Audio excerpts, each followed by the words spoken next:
नमस्कार, स्वागत है आपका हमारे इस YouTube चैनल पर। मैं मुनमुन श्रीवास्तव आपका हार्दिक अभिनंदन करता हूं। दिल्ली विश्वविद्यालय का कालिंदी कॉलेज पिछले 2 दिन से चर्चा का विषय बना हुआ है। हमारे साथ डेलहौसी टीचर्स एसोसिएशन यानी डूटा के एग्जीक्यूटिव डॉक्टर कृष्ण मोहन वत्स है।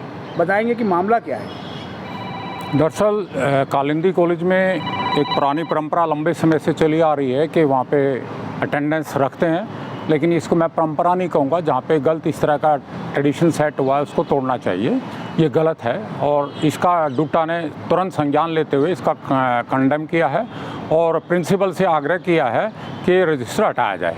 और ऐसी शिकायतें केवल कालिंदी कॉलेज में नहीं, दूसरे कॉलेजों में भी हैं, उन पे भी हमने उस संज्ञान लिया है और उन प्रिंसिपल से हमने रिक्वेस्ट की है कि इसको तुरंत तत्काल प्रभाव से हटाया जाए और जो भी आपने लेटर या मेमो निकाला उसको भी विड्रॉ किया जाए।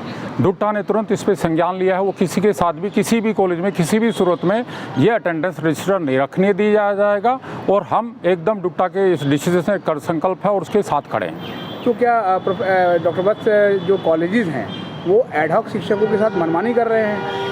इसमें एडहॉक शिक्षकों के साथ मनमानी हो रही है, परमानेंट के खिलाफ हो रही है या उसके समर्थन में हो रही है, ऐसा नहीं है। शिक्षक है, एडहॉक है, परमानेंट है, ये मैटर नहीं करता। मैटर ये कर रहा है कि उन्होंने रजिस्टर रखा है जो नियम के खिलाफ है और डूटा किसी भी ऐसे अनैतिक कार्य को नहीं होने दे जो नियम के और संविधान के खिलाफ जाता हो। हमें एक एडहॉक शिक्षक मिले, उन्होंने बताया कि जो रजिस्टर है उसमें इन और आउट दोनों टाइम भरना था।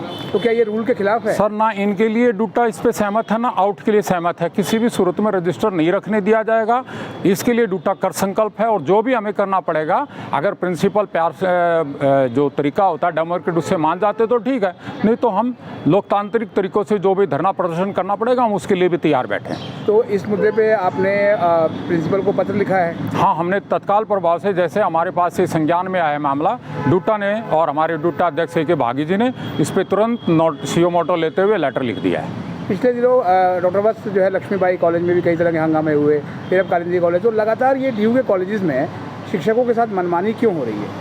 मनमानी जहाँ पर भी होगी, चाहे कालिंदी में हो या सेंट स्टीफन में हो या मिरांडा में हो या दौलत राम में हो या श्रद्धानंद कॉलेज में हो, जहाँ कहीं भी होगी मनमानी, उसके डूटा खिलाफ है। वो मनमानी हम नहीं होने देंगे, किसी भी सूरत में नहीं होने देंगे, किसी के साथ भी नहीं होने देंगे। लेकिन डूटा की बात जो है वो प्रिंसिपल्स मानते हैं? आखिर डूटा को जाके वहाँ धरना देना पड़ता है, तब जाके मांगे मानी जाती हैं। हाँ, डूटा का काम केवल सारी की सारी चीज़ें, हमारे पास ऐसा कोई नियम कानून तो हमारे पास नहीं है ना जिससे हम इम्प्लीमेंट कर सकें। डूटा के पास एक ताकत है, वो है डेमोक्रेटिक तरीके से अपनी बात को मनवाने की। पहले लेटर आता, हमारे पास लेटर आता तो हम डूटा लेटर लिखती है, बातचीत करते हैं। जब बातचीत से सॉल्यूशन नहीं निकलता तो हमारे पास वीसी वाले तो राइट है नहीं, रजिस्ट्रार वाले तो राइट है नहीं, तो हमारे पास एक ही तरीका बनता है, वो धरना प्रदर्शन का है। वो अपने डेमोक्रेटिक राइट्स को लोकतांत्रिक तरीके से, जिस तरीके से आवाज़ जनता तक पहुंच जाए, प्रिंसिपल के कान तक पहुंच जाए, अथॉरिटी के कान तक पहुंचे, ये काम डूटा करते हैं और उस काम में दृढ़ संकल्प होकर काम कर रहे हैं। डॉक्टर कृष्ण मोहन वत्स, आपने एक स्टूडेंट एक्टिविस्ट के रूप में करियर शुरू किया था अपना, और आपकी छवि एक जुझारू जो है वो नेता की रही है। तो आपको लगता है कि एडहॉक की समस्या का क्या समाधान है? एब्जॉर्प्शन एडहॉक की समस्या का समाधान है, या प्रशासन जिस तरीके से भी उसका समाधान कराना चाहता है उसका समाधान कराए। एब्जॉर्प्शन लेकिन उसका फर्स्ट है कि जिस तरह से, क्योंकि 15-15, 20-20 साल से टीचर पढ़ा रहे हैं, इनका कोई कसूर नहीं है, इनका कोई फॉल्ट नहीं था, क्यों इनको लंबे समय तक इन्होंने रखा? अगर उनको पहले साल दूसरे साल बता दिया गया तो कहीं और अपना कैरियर का ऑप्शन देखते। लेकिन जिन्होंने अपने लाइफ के 15 साल 20 साल, अब मेजॉरिटी में ऐसे 15 साल से 20 साल वाले लोग हो गए हैं कि 15-15 साल वाले ऐसे तकरीबन 50% टीचर हैं जिनको टीचिंग एक्सपीरियंस 15 साल से ऊपर का है। अब वो कहाँ जाएंगे ऐसी स्थिति में? जिन स्टूडेंट को उन्होंने पढ़ाया, आज उनके पढ़ाए हुए स्टूडेंट जब प्रोफेसर हो रहे हैं, एसोसिएट प्रोफेसर, वो खुद अब बैठे हैं अभी, क्योंकि उनका कोई कसूर ही नहीं था, इंटरव्यू नहीं कराए गए। 20-20 बार, 50-50 बार फॉर्म भराने के बाद भी इंटरव्यू नहीं हो रहे हैं, तो टीचर का क्या फॉल्ट है?